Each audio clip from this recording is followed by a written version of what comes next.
Merci beaucoup, M. Gagnon, et je remercie également la Société d'arthrite de m'avoir invité pour parler de mon sujet préféré, l'arthrite. Je souhaite la bienvenue à tout le monde, ici et en ligne, chez vous. Le sujet de cette soirée, c'est la présentation, ça sera sur la spondylarthrite.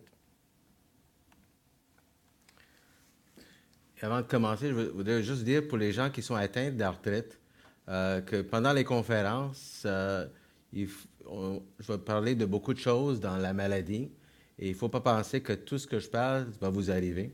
Alors, c'est un spectre de maladies et il y a des gens qui n'auraient pas tout le spectre. L'autre chose, des fois, on utilise des termes médicaux pour des mots qu'on utilise en usage et ça n'a pas tout à fait le même sens. Donc, si vous avez des questions, n'hésitez pas. Alors, on va commencer avec une petite histoire assez typique de patients que j'ai vus. C'est un homme de 28 ans qui fait une entorse lombaire au travail. Par la suite, il est en arrêt de travail pendant 5 semaines.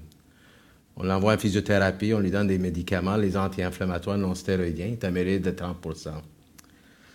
Mais quand on le questionne un peu plus, il a une douleur dorsale, donc entre les omoplates et lombaires dans le bas du dos, depuis l'âge de 17 ans.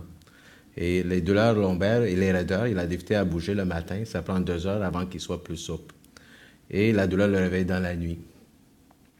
Il y a eu 3 crises de douleur lombaire dans ces dernières années. Et on note aussi, quand on le questionne, qu'il y a une douleur au niveau du talon gauche fréquemment. Donc, pourquoi a-t-il mal au dos? C'est un problème qu'on voit souvent.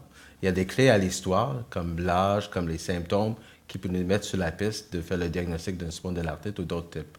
Parce qu'il y a beaucoup de causes de douleurs lombaires. Je pense que la majorité des gens en ont eu. Alors, on peut avoir l'entorse lombaire, lombago, hernie discale. On peut parler de bien des choses.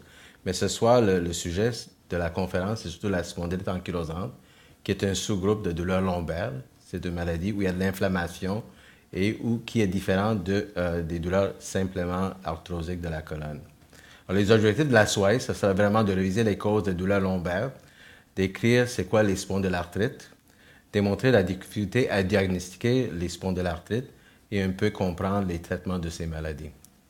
Alors, le plan, ce sera le cas clinique que je vous ai donné, parler de la classification des maladies rhumatologiques pour voir où se situent les maladies qu'on dit inflammatoires, parler de l'épidémiologie des douleurs lombaires et par la suite définir c'est quoi la spondyloarthrite, c'est quoi les symptômes, les manifestations cliniques, comment on fait le diagnostic, comment on traite et on va finir par une petite conclusion et une période de questions.